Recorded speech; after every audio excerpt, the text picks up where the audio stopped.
Thank you very much, Neil. I've written down everything I'm going to say because I am notorious for ad-libbing and oversharing. So that's not going to happen today.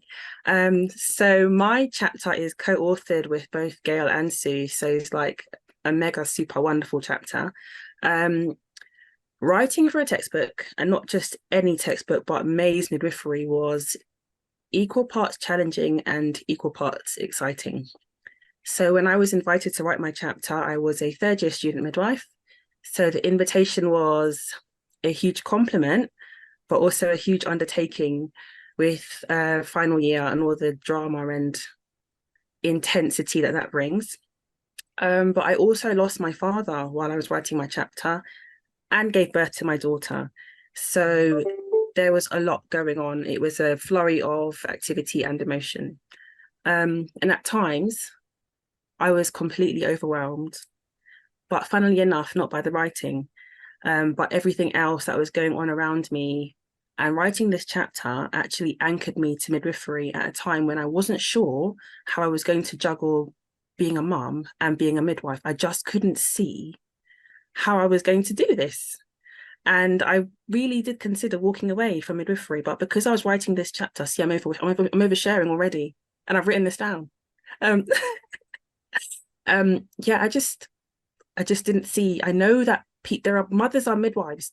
It's a thing. It's been a thing for years, but I just didn't see how I was going to do it. So, writing this chapter kept me grounded, and imposter syndrome hit really, really, really hard.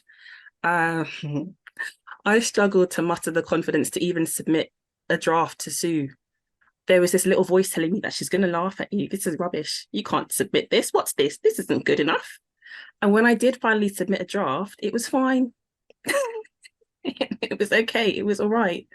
Um, and one thing I did do, I made sure to do in this chapter, I couldn't resist the opportunity to shout out about the activism of some of the student midwives that were around at the time, who are now actually qualified midwives.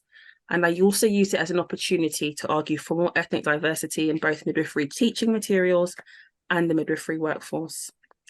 Um, when I was writing the chapter, I really thought about the things that I wish I'd known when I was a student, including so it can be a bit odd. I've been a nurse before, and I've been a student midwife. I've been a student nurse and a student midwife. And the way things are organized can be a bit bizarre or appear that way. So the first time I was, when I was a student nurse, I lived in halls and everybody else was partying and up all hours, but I couldn't do that because I had to go to placement. I just couldn't. And I had all the assignments and placement. So when you're a student midwife, it can come as a bit of a shock, all of this shifts. I have to be aware for what time, and my uniform has to be ironed. It can all come at you really, really fast. So I wanted to write about why midwifery education is structured the way it is, and a bit about why competition for midwifery programs is so fierce, or was so fierce. I don't know if it's still that way. Um, because I remember reading something when I wanted to apply, and midwifery was the hardest of all of the healthcare programs to get into. It was midwifery and then pediatric nursing, and then right at the top was adult. That was the easiest. Adult nursing was the easiest course to get onto.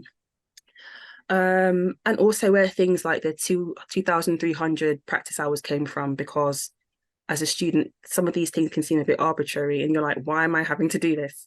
So I wanted to give a bit of background about that. Um, I've got a few more notes here. Sorry, I'm wittering on. Um, this is really important, I want to mention actually. I also saw the chapter as an opportunity to mention the impact that COVID had on students and midwifery education, because unless you lived through it, some of the things that happened were pretty unbelievable. You had members of the NMC appearing on podcasts with students, and the chief midwifery officer and the chief nursing officer for England appeared on a webinar to answer students' questions. That would never have happened before 2020. I'm so sure of it. So for anyone that's considering writing, I think a good place to start is to ask yourself, what do you know about the topic? What do you want to know about the topic? And how can you, as an individual, add something new to what the world already knows? Last thing, for any budding writers out there, if you want to write for publication, just do it.